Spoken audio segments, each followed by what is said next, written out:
Assalamualaikum warahmatullahi wabarakatuh. Saya sedang bersama dengan senior saya, kakak kelas saya di Mesir, Al-Mukarram, Ustadz Dr. Damanhur Abbas.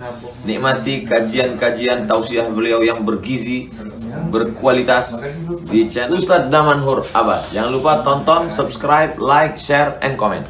Assalamualaikum warahmatullahi wabarakatuh.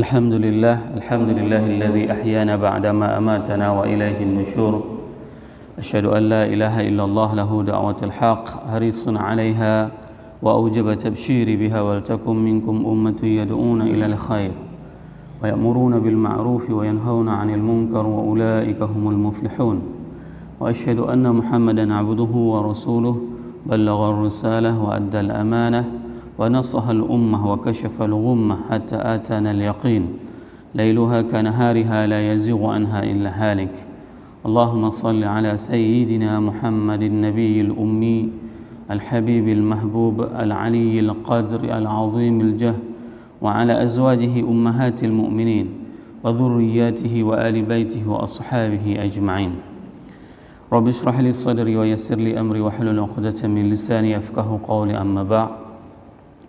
Para asatiz yang saya muliakan, ayah bunda yang saya cintai, dan bapak ibu jemaah salat subuh yang dirahmati Allah, marilah senantiasa kita memanjatkan puji dan syukur kita kepada Allah yang telah memberikan nikmat iman kepada kita sehingga kita dapat melangkahkan kaki kita untuk melaksanakan salat subuh berjamaah.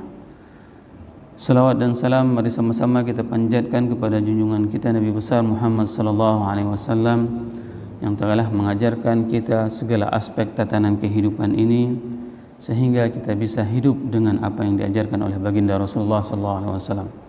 Salah satu hal yang diajarkan oleh baginda Rasulullah SAW adalah mengenai bagaimana cara kita tidur. Rasul menganjurkan kepada kita untuk tidur dengan menyebelahi sebelah kanan. Pada saat Rasul memberikan contoh di mana kita akan menekan bertidur dengan sebelah kanan dengan posisi seperti ini, maka itu akan menjadikan jantung kita berada lebih tinggi daripada posisi otak kita. Dan ternyata secara medis ini menunjukkan aliran oksigen di dalam otak kita, darah kepada otak kita itu akan lancar. Dikarenakan apa? Dikarenakan jantung beradanya itu jauh lebih tinggi daripada otak. Ini salah satu hikmah kenapa Rasul menganjurkan kepada kita untuk tidur bitayammun, dengan tidur sebelah kanan. Selain itu, lambung kita, perut kita ini akan tertekan sehingga kita tidak akan merasa kelaparan. Nah, berbeda apabila seseorang itu tidur dengan sebelah kiri, maka jantungnya itu akan kejepit dan di situ paling sering orang akan terkena dengan jantung koronernya, serangan jantung. Kenapa? Jantungnya sesak, asupan darah tidak cukup dan oksigen juga tidak cukup. Maka kalau seandainya kita mengikuti apa yang diperintahkan oleh Rasul, maka tatanan kehidupan kita ini sangatlah oke, sangatlah lancar, sangatlah indah. Yang menjadi pertanyaan kepada kita semuanya ini adalah, kalau seandainya dalam hal tidur pun kita tidak mau mengikuti apa yang diperintahkan oleh Rasul, dalam hal apa lagi kita akan mengikutinya? Ini merupakan salah satu hikmah terbesar. Di saat kita dilahirkan dalam keadaan Islam, Allah mengirim kepada kita baginda Rasulullah SAW untuk memberikan petunjuk hidup kepada kita. Oleh sebab itu perbanyaklah berselawat kepada baginda Rasulullah SAW agar kita diakui sebagai umatnya nanti di hari akhirat dan akan diberikan syafaat oleh baginda Rasulullah SAW. Semoga jamaah subuh yang berhadir pada subuh yang berbahagia ini merupakan di antara umat Nabi Muhammad SAW yang akan diberikan syafaat kelak di hari akhirat. Allahumma amin. Bapak Ibu jamaah yang dirahmati Allah, pada subuh yang berbahagia ini kita akan melanjutkan tafsir surat Al-Infitar, di mana kita memasuki ayat yang ke-6. Allah berfirman, a'udzubillahi minasyaitonirrajim, bismillahirrahmanirrahim, ya ayyuhal insanu ma gharraka birabbikal karim. Ini merupakan sebuah manuskrip perbincangan antara kita. Mudah-mudahan bukan kita yang akan mengucapkan kata-kata ini, dikarenakan ada beberapa dialog yang diungkapkan di dalam Al-Quran, khususnya itu diberikan bocoran kepada kita gambaran bagaimana percakapan nanti di hari akhirat. Dan ini adalah sebuah percakapan, semoga bukan kita yang akan ditanyakan oleh malaikat, oleh Allah tentang percakapan tersebut, di mana Allah berfirman, ya ayyuhal insan, wahai manusia, ma gharraka bi rabbikal karim, kenapa kalian itu keterlaluan dengan Allah yang Maha Pengasih.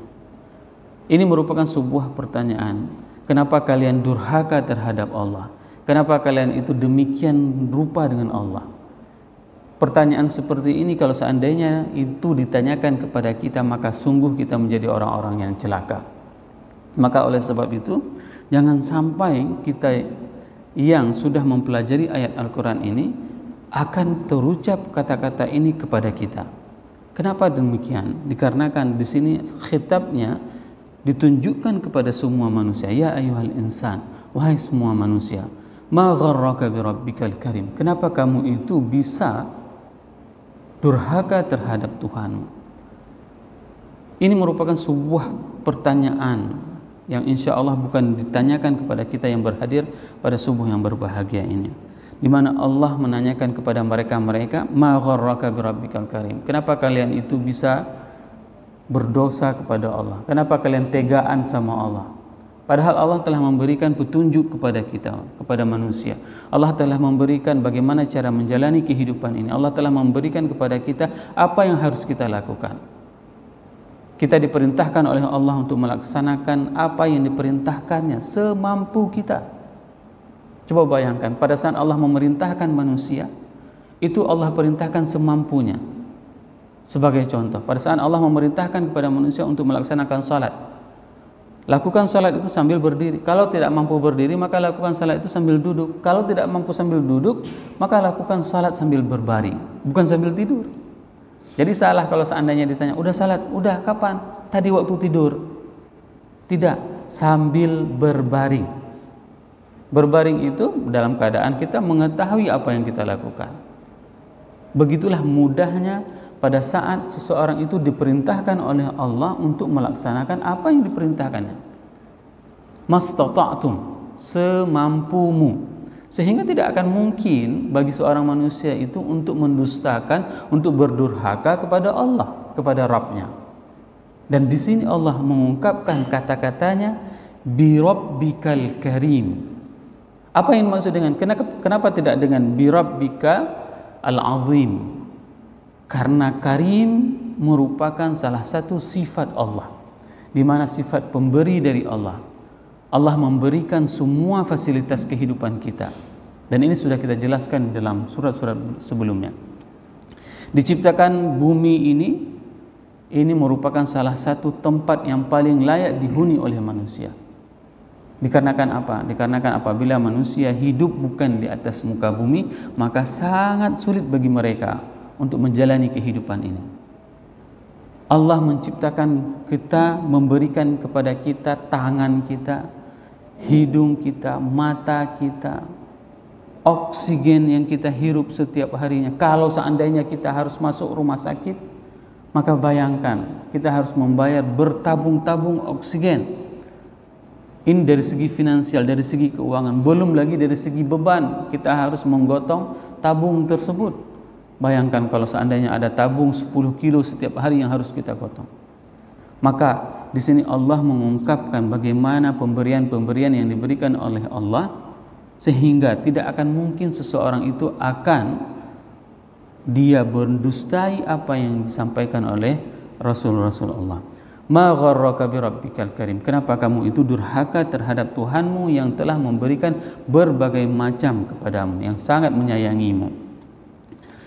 Pada ayat yang ke-7 Allah berfirman, alladzi khalaqaka fasawwaka fa'adalak, di mana Allah tersebut adalah alladzi khalaqaka, yang telah menciptakan, fasawwak, dan telah menyempurnakanmu, fa'adalak, dan memberikan keadilan terhadap dirimu. Ini ada 3 hal yang diberikan oleh Allah di antara huraian terhadap bagaimana karimnya Allah. Yang pertama sekali adalah Allah menciptakan kita. Dan proses penciptaan manusia itu merupakan salah satu proses yang sangat ilmiah. Tidak ada satupun ilmu pengetahuan 14 abad yang lalu mengetahui bagaimana proses penciptaan manusia. Dan itu sudah diungkapkan oleh Nabi Muhammad, bahwasanya penciptaan manusia dari mani, setelah itu menjadi segumpal darah, dan proses penciptaan itu baru bisa dibuktikan secara saintifik setelah 14 abad lamanya. Padahal Allah telah menyampaikan bagaimana dahsyatnya penciptaan manusia. Bertemunya antara sperma dengan sel telur sehingga dia berubah menjadi segumpal darah itu menjadi daging menjadi tulang belulang, lalu ditiupkanlah ruh. Dan lihat berapa banyak di antara manusia yang pada saat dia berada di dalam janin ibunya, dia merupakan manusia-manusia yang taat terhadap perintah Allah. Tidak ada satupun di antara mereka yang berada di dalam janin orang tuanya itu adalah manusia-manusia yang durhaka. Namun pada saat mereka terlahir ke atas muka bumi ini, mereka memilih untuk taat dan mereka memilih untuk durhaka. Proses penciptaan manusia ini sangatlah unik dan sangatlah luar biasa, sehingga pada saat itu Allah menyebutkan dengan fasawwak, dan Allah menyempurnakan ciptaannya tersebut, menyeimbangkan. Kalaulah dulu di era 70-an kita sering melihat dan merupakan sebuah trendy apabila seseorang menggunakan celana arafik, maka itu adalah orang yang paling keren. Kenapa? Karena semua mata bisa menerimanya. Tapi di era 80-an, setelah celana arafik itu judbrai, itu tidak lagi menjadi modern, maka apabila seseorang menggunakannya itu sudah tidak enak dipandang mata. Sehingga pada saat itu lahirlah model baggy, besar di tengah, kecil di bawah. Paling susah celana seperti itu kalau kebelet mau biol, maka sangat sulit untuk membukanya. Ini yang dinamakan dengan tidak fasawak, tidak seimbang. Kenapa? Karena model yang diciptakan oleh manusia itu akan berlaku sesuai dengan zamannya, berbeda dengan ciptaan Allah. Pada saat Allah menciptakan manusia fasawwak, kapanpun lahir manusia itu akan tetap tertarik untuk dilihat, tetap tertarik untuk bermuamalah. Dan yang paling unik, Bapak Ibu jemaah yang dirahmati Allah, orang-orang Afrika itu jauh dia lebih condong untuk menyukai sesama Afrika. Ini adalah sebuah ciptaan yang disempurnakan oleh Allah. Jadi kalau misalnya kita tanya orang Afrika itu yang laki-lakinya itu apakah suka sama yang bule? Jarang. Tetap dia menyukai wanita Afrika. Ini yang dinamakan dengan fasawwak. Allah menciptakan manusia lalu menyeimbanginya. Tidak ada satupun manusia hasil ciptaan Allah itu yang membuat kita bosan untuk melihatnya. Modelnya itu akan bisa diterima sepanjang zaman. Inilah kehebatan dan kedahsyatan ciptaan Allah. Fa'adalak, maka Allah memberikan keadilan dan menyempurnakan ciptaan tersebut. Maka kita melihat semua ciptaan Allah itu sangat enak untuk dipandang. Kalau seandainya tidak ada kata-kata fa'adalak, maka ciptaan itu akan sangat tidak senang kita untuk melihatnya. Ada di antara orang yang mempunyai mata satu, ya, tapi alhamdulillah semuanya hari ini rata-rata semuanya ciptaan Allah itu mempunyai mata 2. Ada telinga 2 dan hidungnya 1, lubangnya pun ke bawah. Kalau seandainya fa'adalak ini tidak ada, maka bisa jadi nanti hidung manusia itu ada di belakang, ada di atas, lubangnya di atas. Maka Allah sempurnakan ciptaannya dengan fasawwak fa'adalak. Sehingga apa? Ciptaan Allah itu, modelnya itu akan bisa diterima sepanjang zaman. Pada ayat yang ke-8 Allah berfirman fi ayyi suratin ma syaa rakkabat, ya, bahwasanya fi ayyi suratin ma syaa rakkabat, bahwasanya pada jenis bentuk gambaran seperti apa yang Allah ciptakan itu sehingga kita ini akan menjadi hamba yang taat. Ini merupakan sebuah gambaran kepada kita pada saat Allah memberikan tanda-tanda kepada kita bahwasanya jangan sampai kalian wahai manusia menjadi hamba-hamba yang durhaka terhadapku, dikarenakan aku, menurut kata Allah, adalah Allah yang maha pemberi, Allah yang maha penyayang, yang menyantuni dan mengajarkan dan melindungi kalian. Aku menciptakan kalian dengan sesempurna mungkin, maka jangan pernah di antara kalian yang mendurhakai terhadap apa yang kuperintahkan. Ini merupakan sebuah nikmat yang Allah berikan kepada kita yang berhadir pada subuh yang berbahagia ini. Pada saat Allah memberikan berbagai macam fasilitas terhadap kita kehidupan di dunia ini, kesempurnaan anggota tubuh yang kita miliki, maka ini jadikanlah sebagai ajang bagi kita untuk bisa meningkatkan keimanan kita kepada Allah dan kepada Rasul. Berapa banyak di antara orang-orang pada saat Allah berikan kesempurnaan anggota tubuhnya, maka digunakan anggota tersebut untuk bermaksiat kepada Allah. Dan ini sering kita mendengar dan membacanya. Tren pada artis-artis di Hollywood pada saat mereka mempunyai anggota tubuh yang sempurna, mempunyai kegantengan, mempunyai kecantikan, apa yang mereka lakukan? Mereka melakukan kemaksiatan, mereka berganti-ganti pasangan hidup. Seakan-akan kehidupan ini seperti kehidupan binatang. Binatang pun sekalipun, unta itu tidak akan pernah dia melakukan hubungan badan di depan orang ramai. Dan dia tidak mau mengekspos kalau seandainya dia sudah bertukar pasangan. Bagaimana etikanya unta? Binatang sekalipun dia tidak mau untuk bertukar pasangan. Itulah kelebihan di antara makhluk yang diciptakan oleh Allah. Sehingga apabila manusia itu tidak taat terhadap apa yang diperintahkan oleh Allah, maka posisi mereka itu jauh lebih hina daripada binatang. Maka jangan sampai jemaah yang dirahmati Allah, Allah telah memberikan nikmat kepada kita dengan berbagai macam fasilitas yang Allah berikan. Sebagaimana yang dijelaskan bahwasanya mata saja itu kita tidak tahu berapa kali kita mengkedipkan mata kita dalam satu hari. Kalau seandainya nikmat mata itu tidak diberikan kedipan oleh Allah, maka mungkin akan terus meneteskan air mata. Namun dalam sepersekian detik, sepersekian menit kita telah mengkedipkan sekian puluh kali kedipan mata. Ini untuk apa?